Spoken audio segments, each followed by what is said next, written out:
계속되어야 하는 예배라는 제목으로 함께 하나님 말씀 나누겠습니다.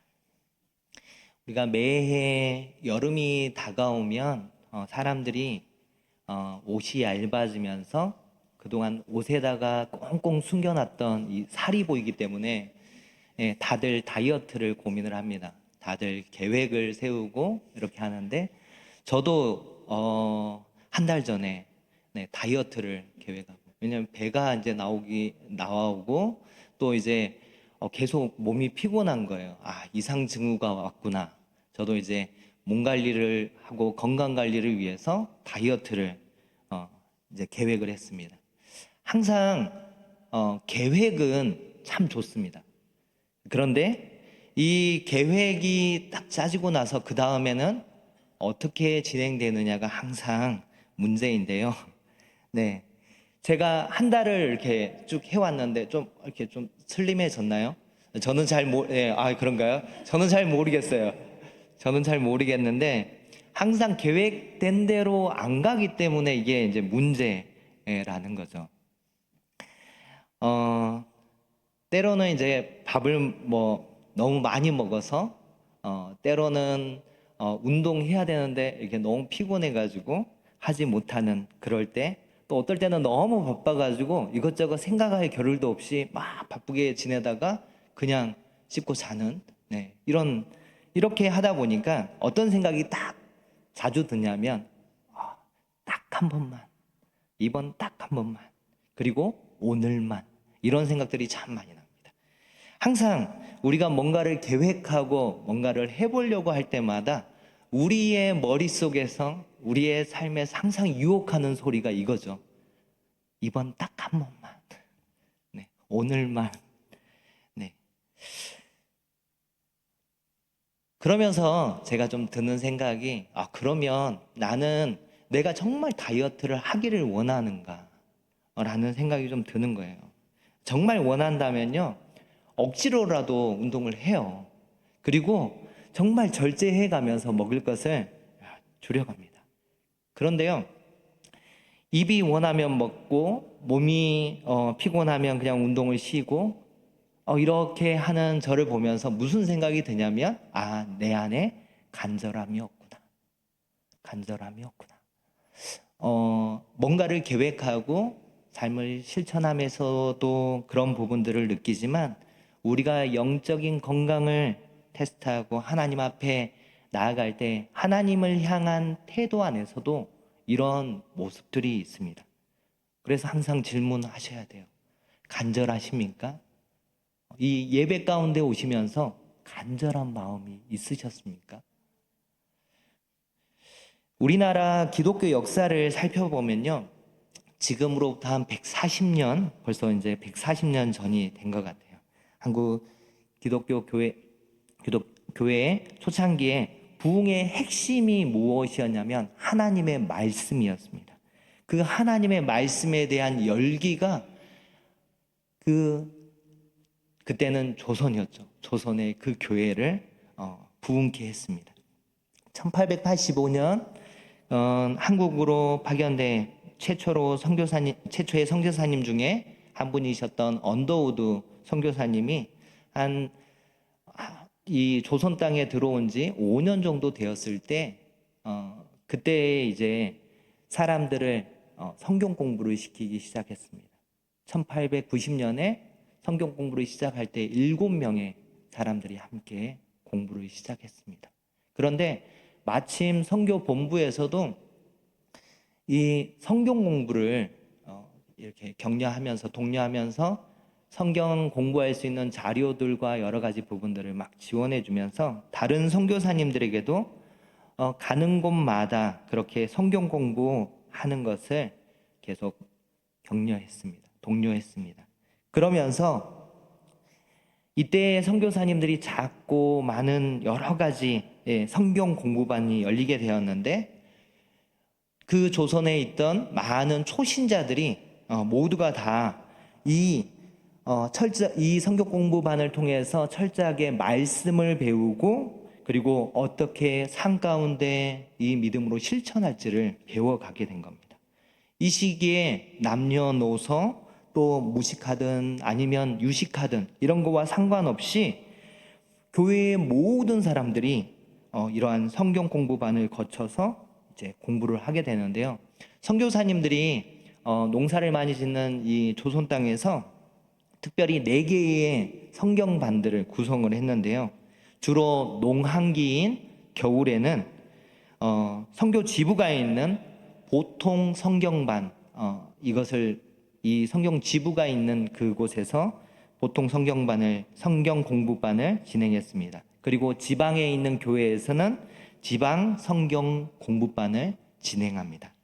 그리고 여름에 한 2주에서 3주 정도의 이 기간에는 주로 이제 교회에서 열심히 봉사하시는, 지금 우리 교회로 따지면 이제 구역장님들 이런 분들을 따로 모아서 고급 성경 공부반을 만듭니다. 그리고 마지막으로 더 많이 공부해서 이제 신학 교육까지도 받을 만한 사람들은 또 따로 공부반을 만드는데 특별 성경 공부반을 만들어 갑니다. 이렇게 4개의 성경 공부반을 쭉 운영하면서요, 이렇게 진행될 때 이 성경 공부를 위해서요, 이 성경 공부가 언제부터 시작이 되냐면 보통 새벽 기도 우리가 시작하는 그때부터 공부가 시작되어서 공부만 하는 것이 아니라 공부했던 내용을 삶에서 또 실천해 봐야 되기 때문에 집집마다 다니면서 전도하는 것도 하고, 그리고 나서 또 계속해서 공부를 해 가는 거예요. 그렇게 아까 얘기했던 것처럼 2주, 3주 이렇게 한 달 이렇게 성경 공부반을 진행을 하면서 이게 꾸준하게 이 부분들을 해가는 거죠. 그런데 사람들이 소문을 듣고 어떻게 해요? 이 성경 공부반에 공부하기 위해서 먼 길을 걸어서 옵니다. 심지어 며칠 동안 진행되는 가운데 집이 없어요. 근데 너무 멀어서 왔다 갔다 하기 힘들어요. 그러니까 숙식, 자고 먹는 것을 다 자비로 다 내면서 거기에서 공부를 해요. 뿐만 아니라 이렇게 와 있는 가운데 자기가 겪어가는 모든 여러 가지 상황들 안에서 이것을 다 감수해 가면서 집안에 어떤 많이 오랫동안 비우는 것까지도 다 감수를 하면서 이 공부들을 해가요. 그렇게 20년이 흐르고 나서 이게 통계들이 다 없어가지고 나온 게 북장로교가 했던 1909년에 북장로교, 그러니까 이 북장로교는 각 좀 교단마다 지역들을 이 조선 땅에 이것을 나눴었는데 여기가 평안 남북도를 담당을 했어요. 평안 남북도에서 20년이 지나니까 어느 정도의 그게 됐냐면 800여 개의 성경 공부반이 진행됐고 여기 5만 명이 함께 참여를 했습니다. 이게 평안 남북도에서만 이 정도의 숫자가 진행이 됐어요. 하나님의 말씀을 배우고자 하는 열심이 있는 이 사람들이 결국 이들을 통해서 하나님이 영적 부흥을 이 땅 가운데 허락하시고 이 성경 공부에 대한 열심을 통해서 이 영적 부흥들을 이뤄가는 기반들을 만들어갈 수 있게 되었습니다. 오늘 읽었던 말씀 가운데서도요, 느헤미야가 3차 기한을 이루고 나서 52일 만에 성벽 재건을 이루어냅니다. 몇십 년이 지나도 이루어지지 못했던 그 오랜 수건들을 52일 만에 이루고 했을 때, 그 52일 동안에 베풀어 주신 하나님의 은혜가 있었던 것 같아요. 그것을 하나님의 역사하심을 경험한 이 사람들이 오늘 읽었던 말씀처럼 수문학 광장에 모입니다. 그런데 억지로가 아니에요. 억지로가 아니라 자발적으로 스스로 이 사람들이 모이기 시작해요. 그리고 수문학 광장에 모여서 에스라를 지명해서 에스라에게 모세의 율법책을 낭독해 달라고 부탁합니다. 이 모였던 사람들이 2절에 보니까 이때가 7째 달 초하루가 언제냐면요, 나팔절이에요. 나팔절. 부나팔을 불면 다 모여가지고 하나님 앞에 예배를 드리는 성일입니다. 그 나팔절에 모여가지고 이들이 에스라가 읽어주는 율법책을 들어와요. 근데 어떤 사람들이 오냐면 남녀노소 가릴 것 없이 귀로 듣고 알아들을 수 있는 사람들은 다 모입니다. 그래서 학자들이 보니까, 학자들이 보통 계산을 하는, 저는 이제 모르니까 학자들이 계산을 해볼 때 대략 3만 명에서 5만 명 정도를 잡더라고요. 굉장히 많은 숫자입니다. 1만 명만 모여도 진짜 이게 얼굴 보기가 힘든 그 정도인데, 그리고 이동하고 이럴 때 정말 사람들이 많은데 3만 명에서 5만 명 정도의 사람들이 함께 모였습니다. 왜 모였다고요? 하나님의 말씀을 듣기 위해서. 이들 안에 하나님의 역사를 경험하고 나서 무엇이 찾아왔냐면 하나님의 말씀에 대한 갈급함이 찾아왔어요. 그 전까지는 이런 반응들이 없었어요. 그냥 살아가는 것에 집중했습니다. 내가 생존하는 것에 집중했습니다.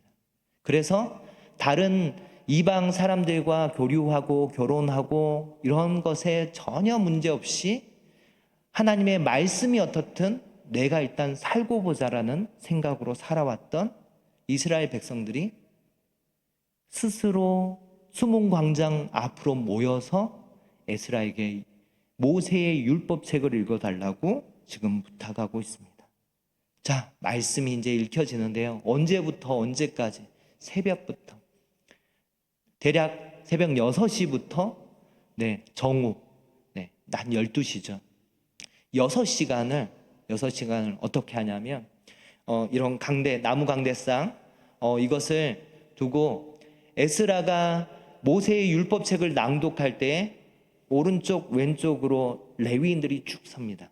쭉 강력. 왜냐하면 사람이 아까 몇 명 정도 된다고요? 3만 명, 4만 명, 이렇게 엄청나게 많은 숫자가 모이니까 잘 안 들리겠죠. 그래서 간격을 둬서 에스라가 이것을 말씀을 낭독할 때 낭독했던 그 말씀을 다시 한번 얘기하는 것뿐만 아니라 이 말씀을 가지고 해석합니다. 해석하고 알려줘요. 그랬을 때 이 뒤에 말씀에서 자, 에스라가 처음에는 무엇을 합니까? 위대하신 하나님을 송축합니다. 그럴 때 이스라엘 백성들이 아멘, 아멘 하면서 거기에 대해 화답하죠. 우리 하나님이 그렇습니다. 위대하시고 크신 하나님이십니다. 모든 것을 창조하신 하나님입니다. 이것을 이렇게 고백하죠. 그리고 나서 율법책을 쭉 알려줬을 때 이들의 반응이 어떠냐면 막 울기 시작해요. 왜 울어요? 돌아보니까 우리나라가 망할 수밖에 없었구나. 우리의 죄악이구나. 우리의 모습들이 이렇게 살았기 때문에, 이 말씀을 거슬러서 살았기 때문에 우리가 이렇게 포로로 끌려왔고 이렇게 멸망된 다 무너진 이곳에서 살아왔었구나라고 하는 것을 돌아보면서 울기 시작해요. 그랬을 때 이 에스라도 그렇고 레위 지도자들도 그렇고 울지 말라고 얘기를 합니다. 느헤미야도 얘기합니다. 울지 말라고 얘기를 합니다. 이날은 우리 주의 성일이니 근심하지 말라. 여호와를 인하여 기뻐하는 것이 너희의 힘이니라 라고 말씀하면서 울지 말라고, 오히려 기뻐하라고 그렇게 얘기를 합니다. 그리고 나서 뒤에 이제 일주일간 무엇이 이루어지냐면 초막절을 해요. 말씀에 따라서 그 다음에 이어지는 초막절이 진행이 됩니다. 말씀이 쭉 진행이 돼요. 말씀에 따라서 반응하기 시작해요. 회개하고요. 다시 한번 내가 이 말씀대로 살아가겠습니다. 다짐을 하고요. 그게 9장에서 이루어집니다. 회개하는 그 모습이 금식하면서 굵은 베옷을 입고 허리를 동이고 티끌을 무릅쓰고 이들이 말씀 가운데 순종하겠다라고 얘기를 해요. 그리고 내가 말씀대로 살지 않으면, 우리가 말씀대로 살지 않으면 저주를 받을 것입니다라고 얘기를 하는 그것 안에 보통 이것을 언약갱신이라고 하는데요. 언약갱신을 해요. 그리고 뒤에 이제 10장에 가면 무엇을 하냐면 명단이 쭉 나와요. 그 명단이 무엇이냐면 이 언약 갱신한 것에 인을 찍은 사람들이에요. 여기에 도장을 다 찍고 우리가 그렇게 하겠습니다 라고 이렇게 감격스러운 장면들이 쭉 이어져요. 12장까지 이루어집니다. 자, 그런데 그 이후에 이야기가 그렇게 하나님의 말씀대로 순종하여서 복을 받았다 하고 딱 끝나면 좋은데 13장에 가가지고 무슨 일이 일어나냐면 잠깐 느헤미야가 자리를 비웁니다. 이 기간은 뭐 다들 학자마다 다 다르고 제가 볼 때도 한 못해도 왔다 갔다 왕복만 해도 이게 1년 정도가 걸리는 시간인데 가는데 6개월, 오는데 6개월, 한 1년 정도가 걸리는 시간이어서 저는 한 2, 3년 정도로 생각하는데 어떤 분은 10년도 생각하더라고요. 성경책에 보니까 성경책 장마다 연도가 나와 있는데 여기 성경책에 이렇게 참고로 적었던 분은 한 10년 정도로 생각했던 것 같아요. 근데 그 시간 가운데 이스라엘 백성들이 바뀝니다. 우리도 생각해 보니까요, 제가 항상 반복했던, 청년 때 반복했던 모습인 것 같아요. 수련회에 갑니다. 엄청나게 은혜를 받죠. 와, 진짜 막 눈물 콧물 다 쏟으면서 기도합니다. 그런데 집에 딱 가면요, 엄마랑 싸워요. 진짜 은혜로운 수련회를 마치고 집에 갔는데 왜 싸우죠? 네, 우리 가운데서도 어떤지 모르겠어요. 꼭 수련회가 아니더라도 말씀 사경회 그리고 어떤 하나님을 예배하는 집회 가운데서 분명히 은혜를 받았대요. 그런데 변화된 모습이 바로바로 나타나야 되는데 그렇게 살아가지를 못하는 거죠. 느헤미야 13장에 가니까 이만큼의 간격이 있는 가운데 3년의 간격이라고 잡겠습니다. 3년의 간격이 있은 이후에 느헤미야가 와가지고 한 일이 뭐냐면요, 와가지고 딱 보니까 성전 안에 분명히 이 이스라엘 백성들이 지도층부터 해서 다 모두 하나님의 말씀대로 그렇게 살겠습니다, 그렇지 않으면 우리가 저주를 받을 것입니다 라고 해서 다 도장 인을 쳤잖아요. 그런데 느헤미야가 딱 왕을 만나고 페르시아 왕을 만나고 돌아왔더니 성전 안에 누가 있냐면요, 성전입니다. 성전 안에 그들을 성벽 재건을 방해했던 도비야, 그 사람 중에 도비야라는 사람이 성전 곳간, 그러니까 곳간 안에는 무엇이 있어야 되냐면 이 제사장들, 그 레위인들, 그리고 이 성전 봉사자들을 위한 포도주와 그리고 함께 먹을 양식들이 있어야 되는데 거기는 비어 있고 도비야의 책상이 있는 거예요. 사무실이 거기에 차려져 있는 거예요. 보니까 그 이스라엘 지도층과 도비야 간에 결혼, 자녀의 결혼이 이루어졌던 거예요. 그리고 많은 그 이스라엘 땅 가운데서 하지 말라고, 자기들이 하지 않겠다고 했던 말씀을 다시 반복해서 이루어지고 있습니다. 지도층들은 많이 부패했어요. 그래서 오자마자 그가 한 것은 무엇이냐면 유대인들과 다른 이방인들을 구분을 합니다. 그리고 그들 안에서 특별히 지도자들을 개혁을 하기 시작해요. 그들 안에 말씀대로 행하지 못한 부분들을 하고요, 또한 성전 안에 있던 도비야의 책상들과 모든 직기물들을 다 버려버립니다. 다 내던지고 다시 한번 성전이 거룩하게 될 수 있게 거룩한 그 작업들을 해갑니다. 그리고 비어있는 이 성전 곳간 때문에 모든 레위인들이 다 이제 다시 또 자기의 삶의 자리로 다 돌아가 있어요. 밭에 가서 농사 짓고 있는 거예요. 왜요? 예배 드리러 오는 사람이 없어요. 예물을 드리는 사람이 없어요. 그러니까 이 사람들도 먹고 살아야 되니까 가서 다 밭으로 갑니다. 그래서 다시 헌물에 대해서 11조의 개혁을 합니다. 이 사람들이 이 개혁들을 진행할 때에 다시 한번 하나님 앞에 어떻게 예물을 드려야 되는지 이것을 하나하나 알려주고, 그들이 말씀 가운데서 성전 봉헌식을 할 때에 약속했던 그것을 다시 한번 이루어갈 수 있는 것들을 할 뿐만 아니라 밭으로 다 갔던 레위인들을 다시 돌아오게 하는 작업들을 느헤미야가 해요. 그리고 안식일이 다 무너졌는데, 왜냐하면 돈 때문에요.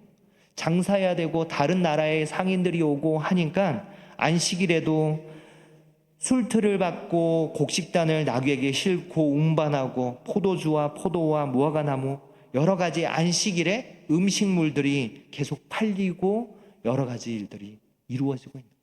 안식일이 지켜지지 않았습니다. 그래서 그것을 다시 한번 안식일을 지켜가는 이 일들을 개혁합니다. 이 안식일이 지켜지지 않는 이유도 왜 그랬어요? 아직 이스라엘 백성들이 성벽은 재건했지만요, 가난해요. 먹고 사는 부분에 있어서 특히 귀족들은 자기들이 돈을 더 굴려서 더 많은 돈을 얻으려고 했고, 그렇지 않은 사람들 또한 먹고 사는 부분 안에 삶을 살아가기 위해서 이 부분들이 너무나도 자연스럽게 다시 예전으로 돌아가는 모습들이 되어버렸던 겁니다. 그리고 마지막으로 무엇을 하냐면 이방인과의 결혼을 다시 한번, 이방인과 결혼했던 사람들을 축출해냅니다. 근데 그 중에 누구도 있냐면 대제사장 엘리야십의 그 자손 중에서도 이 산발랏과 결혼한 사람이 있어요. 산발랏, 도비야 다 누구냐면 성벽 재건할 때 다 이 이스라엘 여기를 방해했던 세력인데, 어느새 정치에 또 이 제사장들 뿐만 아니라 높은 자리에 있던 이 사람들이 다 결탁해가지고 부패해져 있는 상황인 거예요. 그 상황들 가운데 다시 한번 느헤미야가 백성들을 돌아보면서 아이들을 만나보니까 아이들이 말을 하는데, 말을 하기 시작하는 이 어린 아이들이 있는데 이 아이들이 유대인의 말은 못해요. 그런데 자기 엄마의 말을 따라서 아스돗 말과 암몬 말과 모압 말을 합니다. 그러니까 이 느헤미야가 굉장히 충격을 받죠. 굉장히 충격을 받아서 다 아까 엘리야십의 그 자손, 여기 산발랏과 사돈 그 결혼했던 거기를 다 사마리아로 쫓아내버리고 결혼했던 여기를 다 다시 한번 이방인들을 쫓아내기 시작합니다. 다시 한번 정리를 다 하죠. 여러분, 만약에 여러분이 느헤미야였다면 분명히 이스라엘 땅 가운데 52일 동안 성벽 재건뿐만 아니라 12년 동안 이 땅에서 계속해서 하나님의 말씀으로 살아가는 것을 계속해서 에스라와 함께 훈련시켜 갔는데, 분명 12년 동안 잘했는데 3년 비어있는 그 시간 동안에 다시 원상태가 돼버렸다면 여러분의 마음은 어떻겠습니까? 근데요, 느헤미야는 절망하지 않아요. 바로 그가 해야 될 일들 가운데 결단하고 빠르게 그 일들을 개혁해 갑니다. 다시 새롭게 시작해 가는 그 일들을 해가는 거죠. 오늘 말씀 제목이 계속되어야 하는 예배인데요, 우리가 예배에 나옵니다. 그리고 막 수련회나 이런 집회들 가운데 가서 하나님의 말씀 앞에서 우리가 은혜를 받습니다. 그런데 왜 다시 죄악 가운데 빠지죠? 그러면 그런 상황들 가운데 계속해서 예배를 드려가는 게 맞습니까?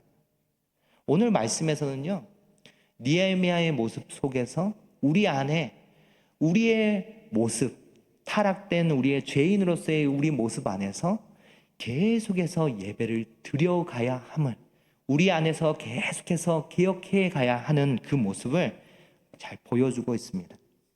우리가 계속해서 예배를 드려야 하는 이유는요, 첫 번째로 너무 많이 멀어지기 전에 돌아오기 위해서 필요합니다.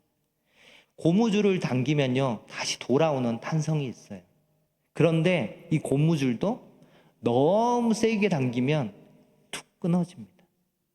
우리에게 있어서도 우리가 하나님 앞에 하나님의 백성으로 살아갈 때에 항상 이 예배의 자리는 우리를 다시 돌아오게 하는, 하나님 앞으로 돌아오게 하는 그러한 자리입니다. 우리는 죄인입니다. 죄인된 그 죄인이 다시 돌아와야 할 자리는 하나님이 우리를 만드실 때에 예배하는 자로 만드셨다고 계속해서 얘기하고 있는데, 그 예배의 자리로 돌아오는 게 내가 죄인이라고 인식하는 우리가 있어야 할 자리이기 때문에 그렇습니다. 우리가 양심들이 다 있는데 그 양심이 죄를 지을 때 이 양심이 계속해서 반응해요. 그런데 계속되는 그 죄 가운데, 더 심해지는 죄 가운데 어떤 사람이 생기냐면 양심이 화인 맞은 사람이 생겨요. 반응하지 않아. 더 이상 죄책감이 들지 않아요. 더 이상 죄를 지을 때도 뛰지 않아요. 이 사람들, 그러기 전에 여러분이 우리가 있어야 할 자리가 다시 예배의 자리로 돌아와서 나를 점검하고 다시 하나님 앞에 나아가는 그 자리가 예배의 자리라는 거죠. 팽팽하게 당겨진 그것에서 끊어지지 않고 다시 돌아올 수 있는 그곳으로 오는, 그것 때문에 우리가 늘 예배의 자리 가운데로 와야 하는 것입니다. 이 땅에서는 이 양심의 가책을 느끼지 못하는 사람들은 이 땅에서는 늘 쫓기며 여유 없이 고통받는 인생을 살 뿐만 아니라 죽어서는 영원한 저주 가운데 고통받으며 살아야 하는 그 삶들을 살아야 합니다. 그렇지 않기 위해 우리가 예배의 자리로 나와야 합니다. 또한 두 번째로 세상을 거슬러 살아가고 있는지 확인하기 위해서 예배의 자리에 나와야 합니다. 분명히 하나님께서 우리를 만드신 목적은요, 예배 드리는 자로 우리를 만드셨어요. 우리의 예배 드림은요, 사람을 만드신 목적이에요. 그런데 이 타락한 세상 가운데서는 그것이 당연한 게 아닌 세상이 되어버렸습니다. 우리는 늘 자기가 주인이 되어서 살다 보니까 내가 만족하는 것, 내가 더 좋아하는 것을 선택하여서 늘 살아갑니다. 하나님, 이스라엘 백성들처럼, 느헤미야서에 나오는 이스라엘 백성들처럼 어느 순간이 되면 잊고 살아가는 게 너무나도 익숙한 우리의 모습인지 모르겠습니다. 왜냐하면 이 땅 가운데서는요, 유혹거리가 너무나도 많아요. 내가 좋아할 만한 게 너무나도 많아요. 그래서 우리가 세상을 거슬러 가야 하는데, 그렇게 세상을 거슬러 갈 수 있게 돕는 것이 무엇이냐면 예배라는 거죠. 왜요? 여러분, 예배 가운데 나오려면은 포기를 해야 돼요. 이것을 경제학으로 얘기를 하는 게 뭐냐면 기회비용이라고 합니다. 뭔가를 선택하면 선택의 가치는 어디에 있냐면 내가 포기한 것만큼의 가치가 있는 거예요. 이것보다도 더 큰 가치가 있기 때문에 내가 이것을 선택한 거죠. 이것을 기회비용이라고 하는데, 여러분이 예배 가운데 나와 있고 이 자리에 있다라는 것은요, 포기한 것, 무엇을 포기하셨습니까? 어떤 식사를 포기하셨습니까? 여러분이 포기한 누군가는 드라마를 보고 싶을 때가 있고, 누군가는 누구를 만나서 함께 얘기를 나눠야 되는 그 시간이 소중할 수 있고, 또 누군가에게는 더 재미있는 무언가를 해야 되고 내 스트레스를 풀어야 되는 그 시간들이 더 중요하다고 여기는 사람들이 있는데, 그러한 세상 가운데서 여러분은 무엇을 선택하셨어요? 예배에 나오는 이 시간을 선택하셨습니다. 무엇을 포기하고요? 소중하게 여기는 이것을 포기하고 이것을 선택한 거죠. 이것 자체가 세상을 거슬러서 가는 거예요. 그래서 우리 옆 사람한테 한번 좀 격려하면서 한번 얘기해 주셨으면 좋겠는데요. 예배 나오신 여러분을 옆에 사람들한테 얘기하시겠습니다. 당신이 승리자입니다. 네, 당신이 승리자입니다. 네, 여기에 나오신 게 승리하신 거예요. 세상을 거슬러서, 세상은 계속해서 흘러가는, 우리가 여기에 예배 자리에 나오지 못하게 흘러가고 있는데 이것을 거슬러서 우리가 가고 있는 거죠. 항상 이렇게 거스름에 대한 부분들을 할 때마다 이미지상에 제 이미지에 항상 떠오르는 게 뭐냐면요, 연어예요. 연어가 태어났던 그곳으로 다시 회귀하는 회귀성 어류잖아요. 그래서 바다에 갔다가 이제 산란기가 되면 다시 강을 거슬러서 올라갑니다. 올라갈 때요, 강을 거슬러 올라가는 것 자체가 힘들어요. 뭐도 뛰어넘냐면요, 폭포도 거꾸로 뛰어서 넘어서 올라가야 돼요. 그렇게 넘어 올라가는 이 연어. 그런데 자기가 태어난 곳에 다시 알을 산란하기 위해서 거슬러 올라가는 거예요.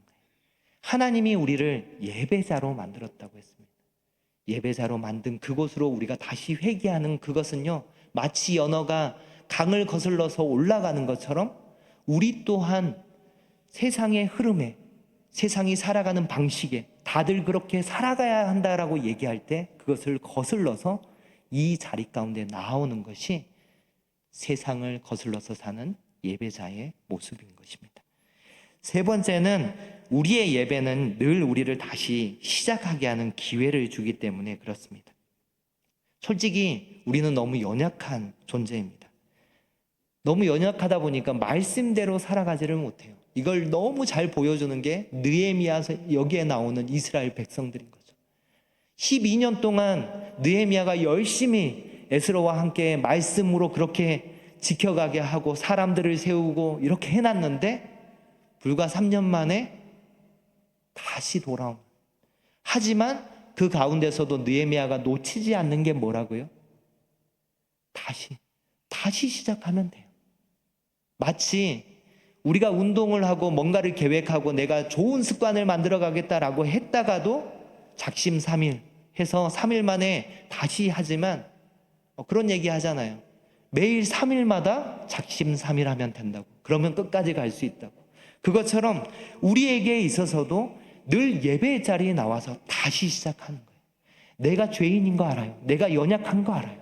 하지만 하나님이 크신 하나님이신 것을 알고 내가 이렇게 연약한 존재이지만 다시 하나님을 붙들며 나아갑니다라고 고백하는 이 자리가 예배의 자리잖아요. 그래서 하나님 다시 기회를 주셔서 내가 다시 하나님의 말씀에 순종하여 살아갈 수 있게 해달라고 늘 고백하는 그 자리가 예배의 자리 아니겠습니까? 그래서 우리의 예배는요, 끊임없이 계속돼야 합니다. 왜요? 내가 살기 위해서, 내가 하나님이 만드신 그 목적에 합당하게 살기 위해서, 하나님이 주시는 그 축복된 복을 누리면서 살기 위해서 우리에게는 늘 예배의 자리가 필요합니다. 오늘 함께 나눴던 느헤미야 말씀과 오늘 말씀을 기억하면서 우리 늘 예배의 자리 가운데서 승리하시면서 삶의 가장 우선순위를 늘 하나님 앞에 드려가는 우리 천산중앙교회 모든 성도님들 되시길 주님의 이름으로 축원합니다. 우리 같이